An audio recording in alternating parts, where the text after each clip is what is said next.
こんにちは、アリスチャンネルです。今回は顔に取り憑かれた脳。著者は中野珠美さん。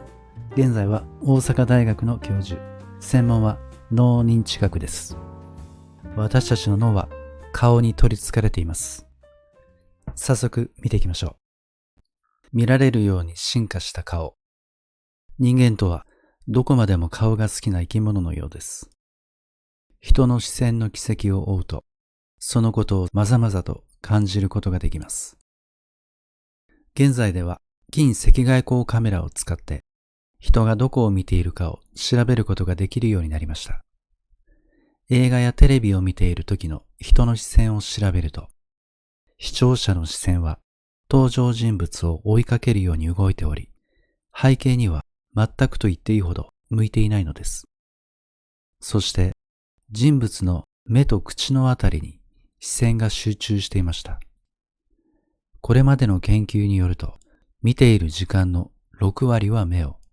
2割は口を見ることに費やしているようです。こんなにも人が目を好き好んで見るのはなぜでしょうか。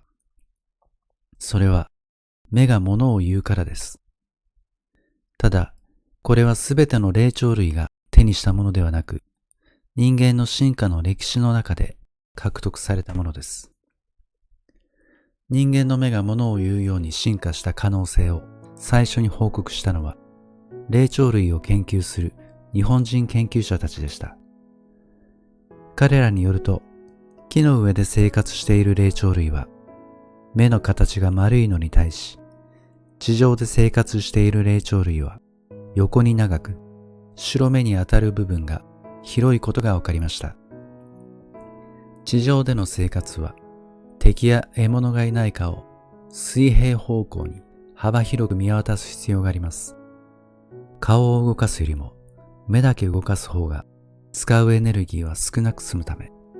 まぶたの割れ目が横長に広がり、水平方向の広い視野を見ることができるようになったのだと考えられます。中でも人間の目はダントツに横長で、白目の露出面積も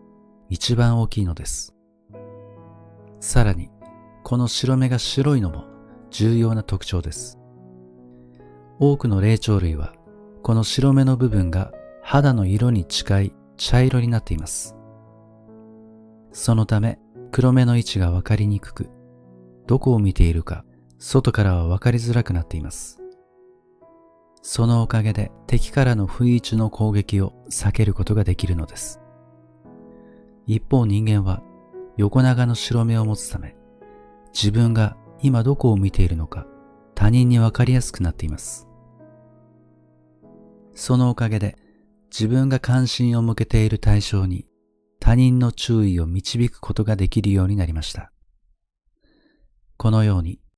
人間の目は外部から動きがわかりやすくなる方向に進化したため、目でシグナルを発するという新たな役割を持つようになったのです。つまり、私たちが他人の目ばかり見てしまう癖は、他の霊長類と全く違う適応戦略を取ったことの表れと言えるでしょう。獲物に気づかれないように、襲うタイミングをお互いの目を見ることで見計ったのかもしれません。現在でも誰かに目配せをして何かの意思を伝えたりしていますよね。このように私たちは他の霊長類にはない特殊な目を持つことによって質の高い集団行動ができるようになり、文明社会を作り出したと言えます。さて、人間の顔は進化によって社会的なシグナルの発信という機能を持つようになったことを紹介してきました。コミュニケーションツールとしての顔を持つ私たち人間は、顔を見ているとき、脳はどう認識し、どんな情報を得ているのでしょうか。この図を見てください。上の段の4人は、どれも似たような顔の印象を受けると思いませんか。それに対して下の段の4人。これはそれぞれ異なる顔に見えます。実は、これらの顔はすべて左の男性の顔を変形したものです。ただ、上の段にある顔は、その男性の目と口を他の男性と入れ替えたもので、下の段は目も口も全く変えていませんが、お互いの位置を近づけたり離したりしています。この図からわかることは、目や口の形より、目と口が顔のどこにあるかという情報の方が、顔を見分けるときに重要な手がかりとなっているということです。脳は目や口の形の情報だけでなく、それらの配置の情報を分析することで顔を見分けているのです。このような人の顔を認識するために重要な役割を果たしているのが脳の房水上界や後頭顔領域と呼ばれる部分です。これら脳の複雑な働きからわずかな違いを見逃さず、多くの人を見分けることができる私たちの脳ですが、情報処理のバランスが崩れると誤作動を起こしてしまうことがあります。1990年、山形県の池に住む鯉の額の模様がまるで人間の顔のように見えるので、人面魚と名付けられ、報道されたのを覚えているでしょうか。人面魚に限らず、人は顔に見える模様が大好きです。大きな岩が人間の顔のように見えたり、空にある雲が何らかの動物の形に見えたりすることがあるでしょう。このように、たまたまできた形が人や動物の顔に見える現象は、パレイドリアと呼ばれるもので、人の認知スタイルが影響しています。人が物を知覚するとき、脳の中では2つの情報処理が行われます。一つは、ボトムアップ処理と呼ばれるもので、入ってきた情報をそのまま脳の他の領域に伝える処理の仕方です。もう一つは、トップダウン処理と呼ばれるもので、これまでの経験や知識に基づいて情報を解釈しようとします。この両方の処理のすり合わせで、池を泳いでいる魚を見て、これは鯉だと解釈しようとします。しかし、トップダウン処理の方が高まりすぎると、上に2つ黒い目のようなものがあるな。下に口のような模様が見えるじゃないか。これは人の顔に違いない。というバイアスが強く働き、魚の模様が顔に見えてしまうのです。そして一度脳がそう認識をすると、その思い込みから抜け出すのは容易ではありません。何度見ても人の顔に見えてしまうのです。私たちは物が正しく見えるのが当たり前だと思っていますが、脳の活動のバランスが崩れ、知り合いの顔がわからなくなることがあったり、意味がないものに意味を持たせたりすることがあります。あなたが見ているそれは、本当は違うものかもしれません。さて、人の脳はどれくらい正確に人の顔を見分けることができるのでしょうか。この図を見てみてください。この中に何人の男性の顔が含まれているのでしょうか。一見多くの人物がいるように見えますが、実はたった2人です。2人の男性の様々な写真を寄せ集めたものなのです。私たち日本人は西洋人の顔を見慣れてない人が多いため、かなり難しい問題だと思います。見慣れていない顔の場合、私たちの顔の識別能力はかなり落ちるのです。逆に言うと、よく知っている顔の場合は、多少写りが変化していても、簡単に同一人物だとわかります。例えばこの図、アメリカの元大統領、ビル・クリントンの写真を並べたものです。クリントンを知っている人であれば、全部彼であることに気づくと思います。このように、私たちの脳はよく知っている顔に対しては、写りや角度によらず、普遍的なその人の顔のイメージを作ることができているのです。そして実験の結果、私たちの脳が覚えられる顔の数、これはおよそ5000人と推定されています。ただ個人差が大きく、研究では1000人から1万人まで幅がありました。ですから、久しぶりに会った友人があなたの顔を覚えてくれなかった場合、それはその人が覚えられる顔の数が少ないからかもしれません。許してあげましょう。さて、そもそも私たちは顔の情報から何を得ているのでしょうか。もちろんその人が誰かということはありますが、それだけではありません。その人がどう思っているのか、内側にある心の情報を得ようとしているのです。人間の顔は進化の過程で顔から毛を失い、白目と動く眉を獲得しました。それによって顔は自分の心の状態を発信する役割を担うようになり、そのシグナルを読み取れるように私たちの脳も発達したのです。そしてこの心のシグナルを読み取る脳のネットワークは、実は顔を見分けるネットワークと別の場所にあるのです。その中心は脳の横側に位置する上側頭孔と呼ばれる領域です。ここが中心となって表情や視線を分析し、この人は何を思っているのかという推測につなげているのです。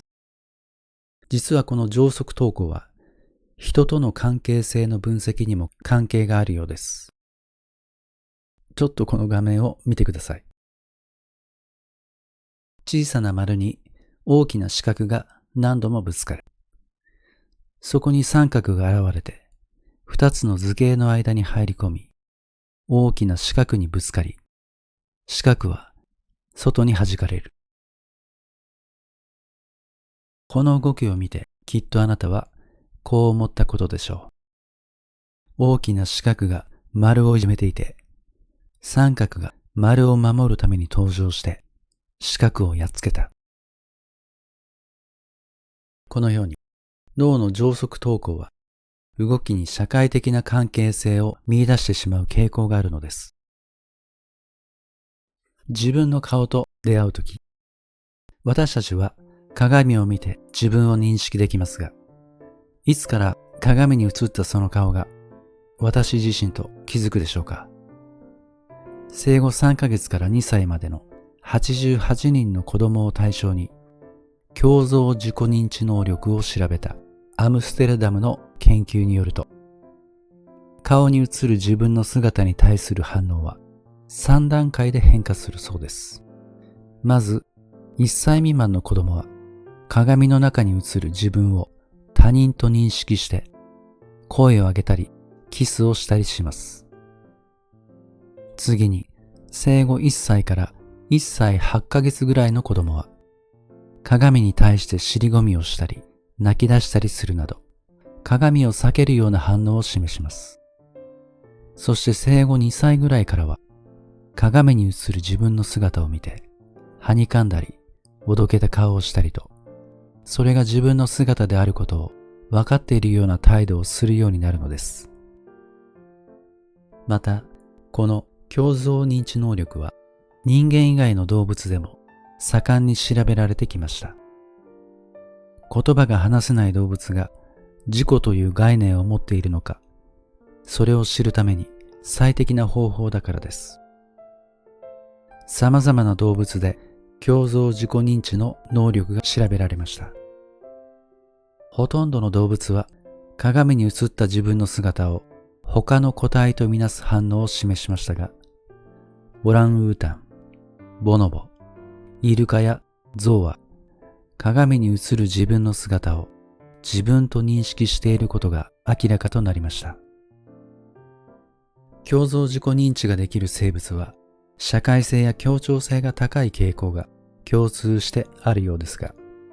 社会性の高い動物の代表である犬は胸像自己認知ができません。鏡に映る自分の姿を他の犬か何かと認識するのです。なぜ一部の霊長類やイルカ、ゾウなどの限られた動物だけしか共造自己認知ができないのでしょうか。残念ながらこの謎は未だに解明されていませんが、特殊な神経細胞が関わっているのではないかと言われており、それはフォン・エコノモニューロンと名付けられています。これは興奮性の情報を伝える神経細胞なのですが、脳の特定の領域をスーパーハイウェイのように結び、高速な情報伝達をしていると考えられています。この細胞は人間の脳では前頭皮質と前部帯状皮質という場所に存在しています。この2つの領域は自分に関連した情報の処理に関係している場所として知られており、例えば心の葛藤や内臓の活動など、自分の内部状態に関連する様々な情報処理を行っています。興味深いことに、共造自己認知ができる哺乳類、オランウータン、ボノボ、イルカ、ゾウ、このような限られた生物だけが、このフォン・エコノモニューロンを持っているのです。そして、共造自己認知ができるこれらの哺乳類に比べて、人間の脳にあるフォン・エコノモニューロン細胞の数は突出して多いことが分かっています。この細胞は生まれた時にはほとんど脳の中に存在せず、生後8ヶ月頃から急速に増加して、3歳頃には大人と同じぐらいの数になります。先ほど見たように、人間の子供は2歳頃から共造自己認知、鏡に映る自分を自分と認識できるようになることを考えると、このニューロンの発達に伴って自分に関する情報統合能力が向上し、そのことが自己意識の発達と関係している可能性が高いと言えます。そして人間と共造自己認知ができる動物たちの間には決定的な違いがあります。それは鏡に映る自分に対する反応です。人間の子供は鏡に映る自分の姿を見ると恥ずかしがる表情をすることがあります。しかし、オランウータンは鏡の前で口を開けて食べかすを取ったり、自分の性器を見たりと、恥じらう姿を全く見せないのです。そもそも人間以外の動物全般は恥じらうような行動はほとんどしないそうで、そう考えると、恥じらいという感情は人間だけが持っている可能性が高いです。そもそも感情には2種類あって、怒りや恐怖、喜び、悲しみという感情は一時的情動と呼ばれ、他のいろんな生物にも見られます。そしてもう一つが、恥じらいや罪悪感などで、自分と他人や社会との関係性から生じる自己意識的感情と呼ばれています。2歳前後の子供を対象に、共造自己認知の能力と恥じらいの感情との関係を調べた実験では、共造自己認知ができる子供たちは、人前で踊ったり褒められたりすると、恥ずかしがる反応を示しました。一方、共造自己認知ができなかった子供は、同じ状況でも恥ずかしがるような反応はしませんでした。このことから、共造自己認知の能力の発達が、恥じらいなどの感情の発達に何らかの関係があるかもしれないことがわかります。鏡に映っているのが自分だと気づくことは、自分の目でなく他人から見える自分の姿を自己の一部として統合できるようになったということであり、つまり自己の概念が自分の目だけでなく他人の目まで拡張されたときに初めて、他者と自己の関係から生じる恥じらいの感情が生まれてくるのだと考えられます。そしてもう一つ、人間が共造自己認知ができる他の動物には真似できない高度なことをやってのけていることを紹介しましょう。私たちは若い頃の自分の写真を見て、その時の出来事をいろいろ思い出しますね。実は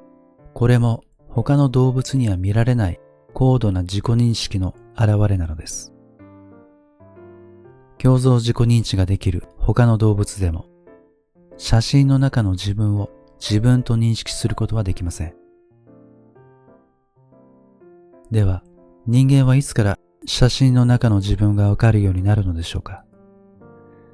様々な実験によると、やはり2歳ぐらいから写真の自分を自分と結びつけることができるようです。共像自己認知ができるようになるのも2歳頃であることを考えると、それが発達するのとほぼ同時に、手がかりがなくても自分を写した昔の写真を自分だと認知できるようになるのです。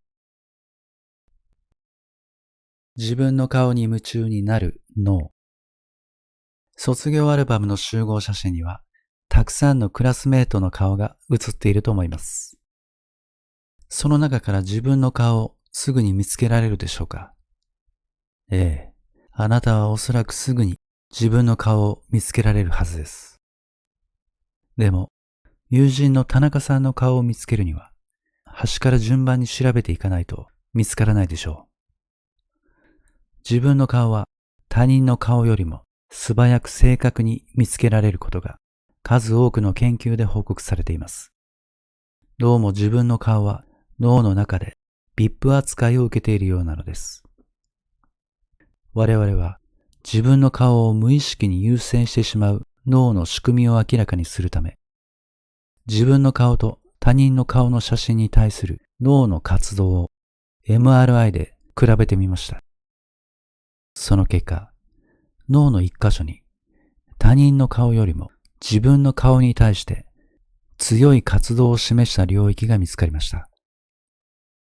それは脳幹の一番上にある VTA と呼ばれる領域でした。とても重要なので、この VTA を覚えておいてください。ドーパミンという脳の伝達物質を耳にしたことがあるでしょう。報酬をもらえたとき、あるいはもらえそうなときに、この VTA からドーパミンが分泌されます。そうすると、大脳皮質の活動が活性化して、特定の情報に対して注意力が高まり、優先的に情報が処理され、記憶が強化されるのです。つまり脳は、潜在意識のレベルで自分の顔と他人の顔を識別し、自分の顔が表示された時にだけ VTA の領域に興奮性の情報が伝達されます。そして VTA からドーパミンが放出されると、その情報にもっと注意を払って、もっと情報を収集しろというメッセージが脳全体に伝わります。その結果として、自分の顔の情報は他の顔情報よりも優先して処理され、VIP扱いされるのです。このように、ドーパミンの働きによって、私たちは無意識レベルで、常に自分に関連した情報を積極的に収集しています。また、私たちは、つい自分の顔に目をやってしまうだけではなく、むしろ積極的に鏡や写真に写る自分の顔を見ていて、それは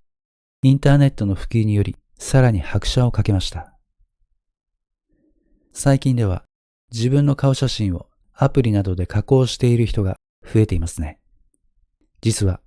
加工を加えた顔は逆効果となりやすいということを覚えておいてください。なぜかというと、自分が良いと思う加工の度合いと他人から見て良いと思う加工度合いの間にはギャップがあるのです。実験で加工の度合いに応じて魅力の評価がどう変わるかを調べました。オリジナルの写真がレベル1だとします。そして徐々に加工を加えていって、レベル8が加工マックスの状態だとしましょう。このレベル8は目が大きくクリクリになって、顔の輪郭も本物よりかなり細くなっています。そして実験で自分の顔に対して最も魅力的と思う加工レベルと他人の顔に対して最も魅力的に思うレベルを比較してみました。すると、自分の顔に加える加工のレベルは4ぐらいが最も魅力的と回答したのに対して、他人の顔への加工のレベルは3ぐらいが最も魅力的と回答していました。つまり、自分の顔には加工を強めにした方が魅力的と感じるのに対して、他人の顔にはそこまで強い加工を加えない方が魅力的だと感じているのです。ですから、プリクラやアプリで自分の顔を加工するときは、あなたが思うより少し控えめにすることをお勧めします。自己と他者をつなぐ顔。目は口ほどにものを言うということわざにもあるように、目は言葉では伝えきれない感情を表すことがあります。時には言葉よりも饒舌に本心を語ることもあります。あなたの知り合いに褒めてくれるけど、その目は決して笑っていないという人はいませんか？このような場合、褒めてくれても、それが本心なのかどうか読み取れませんよね。顔はコミュニケーションにおいて大きな影響力を持っています。ここで有名なメラビアンの法則を紹介しましょう。コミュニケーションにおいて何が重要なのかを実証したものです。この法則によると、コミュニケーションに及ぼす影響の内訳は、話の内容が 7%、声のトーンなどといった音声の情報が 38%、そして表情など視覚情報が残りの 55% というものです。コミュニケーションには言葉の内容や音声情報そのものより話している表情の方が大きな役割を果たしているのです。そして話している内容と表情が食い違うとき、表情の方が強い影響を与えることを意味しています。例えば、怒っているのに目が笑っているというようなときは、人は本当に怒られていると感じにくいのです。私たちはわざと言葉と表情で異なる情報を伝えることがありますが、基本的には言葉と表情は一致している方が円滑なコミュニケーションに役立つということでもあります。さて、ニコニコ笑う人と話していると、つられて自分も笑顔になって楽しい気分になるということがあるでしょう。これは情動伝染と呼ばれる現象で、他人の表情を無意識に真似してしまって、その表情に応じた感情が自分の中で生まれ、同じ感情を共有するというものです。この現象は共感を促してコミュニケーションを円滑にします。研究によれば、この情動伝染は生後5ヶ月ぐらいから始まるということが明らかになっています。生後半年の赤ちゃんはすでに他人の表情を真似をして、同じ感情を経験することで、他人の表情から感情を読み取る力を身につけていくのです。また、相手がいなくても自分の表情を変えるだけで気分を変えることができるのではないかという仮説もあります。ある研究で、ボトックス注射によって表情筋が固まった人の感情の変化を調べたものがあります。ボトックスとはボツリヌス菌が作る毒素のことで、これを筋肉に打つと筋肉が麻痺して収縮しなくなり、顔のシワが取れるということで人気があります。これは叶姉妹のお姉さんみたいなものですかね。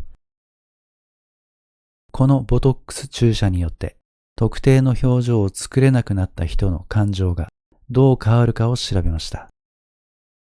眉間のシワは怒りや悲しみの表情と関係していますが、眉にボトックス注射をした人は筋肉が動かないので、怒りの表情をすることができなくなります。その時の脳の活動を調べると、怒りの表情を見ても感情の中枢である扁桃体の活動が増えませんでした。さらに抑うつ傾向が減って前向きな気分が高まったのです。また一方で、笑いを引き起こす筋肉をボトックス注射で動かないようにすると、うつ病のスコアが上がるという結果が出ています。つまり笑いの表情ができなくなると、抑うつ的な気分が高まってしまうのです。これらの研究によって、表情が作れなくなると、それに対応する感情の働きが弱くなって、幸福度に大きな影響を与えることが実証されました。未来社会における顔。インターネット技術の高度化は日進月歩で、最近では AI も普及してきました。本物と見間違うような偽の顔を誰もが簡単に作れてしまう時代に突入しています。偽の顔で溢れ返ったとき、私たちにとって本物の顔の意味、そして価値とは何なのでしょうか。最後に、これについて考えてみましょう。スティーブン・スピルバーグが2018年に公開した映画、レディー・プレイヤー。この映画では、オアシスと呼ばれるバーチャル世界での人々の交流を描いています。舞台は近未来。貧富の差が進み、人々が現実に希望を見失う中、VR ゴーグルをかぶるだけで、誰もが何者にでもなれる世界がオアシスです。そこで主人公のウェイドは、アルテミスという女性と出会って、恋に落ちました。この二人がダンスをしながら、こんな言葉を交わします。リアルで会えない？幻滅するよ。君が好きだ。知らないくせに、これは仮の姿。本当はこんな体でも顔でもない。関係ない。君の本名は？僕はウェイド。本名は？やめて正気？本名なんて言っちゃダメ。君は特別だ。知らないくせに会ったこともない。君を知っている。好きなんだ。君に恋をしている。勘違い。この姿は私が見せたい自分。あなたはそれに恋しているだけ。この二人の会話はバーチャル空間における顔の問題を表しています。ウェイドはなぜバーチャルではなくリアルでアルテミスに会いたいのでしょうか。おそらくその答えはウェイドの君は特別だという言葉に対するアルテミスの知らないくせにという返事の中にあるのかもしれません。現実の彼女の姿を知りたいと思うウェイドの気持ちと、素顔を知らないのにそんなこと言うのは勘違いだというアルテミスの気持ちが交錯するのは、素顔を知ることが二人にとって重要な意味を持つからです。私たちはなぜ素顔にこだわるのでしょう。それは素顔はアバターとは異なり、その人の内面と同一線上にあるため、相手の内面を深く知るためには、どうしても素顔を通して関わりたくなるのです。ですから、素顔を知られていない状態において、自分の内面を本当に理解されていないから、あくまで仮想の関係性だというわけです。さらに、これまで見てきたように、鏡や写真の登場により、他人目線に基づく自分の顔の評価というものが、自己意識の中に入り込んできたことにより、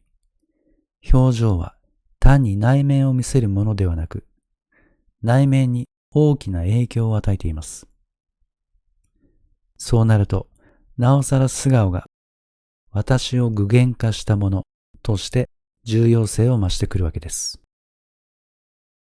そもそも顔がなければ私たちの自己はどうなってしまうのでしょうか。この問題を掘り下げたのが1964年安部公房の小説他人の顔です。この小説の主人公は科学実験中の爆発によって顔全体に火傷を負って顔を失ってしまいました。包帯で覆われた顔に対する周りの反応に悩んでいた頃、さらに妻に性交渉を拒否されたことに強いショックを受けたのです。そこで他人の顔をかたどった精巧な仮面を作り、それをかぶって別人物になりすまします。そして妻を誘惑し、深い関係に至ります。その後、妻と仮面の男、素顔の自分という三角関係に耐えきれなくなった主人公は、すべてを書き記したノートを妻に見せました。ところが、妻は仮面の正体が夫、つまり主人公であることを最初から分かっていたという手紙を残して去っていきます。打ちのめされた主人公は仮面をかぶり、拳銃を手にして妻を待ち伏せる。ここで物語は幕を閉じます。この小説は人間という存在の中で顔というものがいかに大きな比重を占めているのかを浮き彫りにしています。主人公は顔の喪失により周囲の反応に強いショックを受け、顔にぽっかりと深い洞窟が口を開けたような幻覚に襲われます。すると小説の中で医者は主人公にこう語りかけます。顔というのは、つまり表情のことなんです。表情というのはどう言ったらいいか。要するに他人との関係を表す方程式のようなものでしょう。自分と他人を結ぶ通路みたいなものですね。人間というやつは他人の目を借りることでしか自分を確認することもできないものらしい。この言葉が意味するのは、自分の存在というのは他人の反応を通して想像するしか知り得ないもので、それを媒介する顔を失うと自分の存在すら揺らいでしまうということです。つまり顔の喪失は社会との関係だけでなく、自己すら消滅させかねないわけです。ある意味、素顔というのは私たちを一つの自己に縛り付けていると言えます。そして仮面をかぶり、仮想空間でアバターを使い、AI で作った偽の写真を使うことは、素顔にとらわれている自己から解放されると言えます。しかし、本当に仮面は自分を解放するのでしょうか？フランスの哲学者ユベルマンはこう言っています。確かに仮面は人の顔を覆い隠しはするが、その時仮面は顔を覆うことによってその顔が隠しているものをあらわにする。先ほど紹介したアルテミスのセリフにも、この姿は私が見せたい自分とありました。アバターには自分が抱える願望や葛藤が映し出されており、本当の意味で解放されてはいないのかもしれません。つまり、素顔であれ、仮面であれ、外面は常に内面と深い関わりを持っており、しかもその内面は外面の影響を受けて簡単に変化する不安定なもの。そしていずれの外面も他人の反応から自分の顔を想像するという点で、自己と他者との関係から作られる共有物のようなものです。それがないと私たちの自己は不安定になり、他者との関係もうまく機能しなくなる。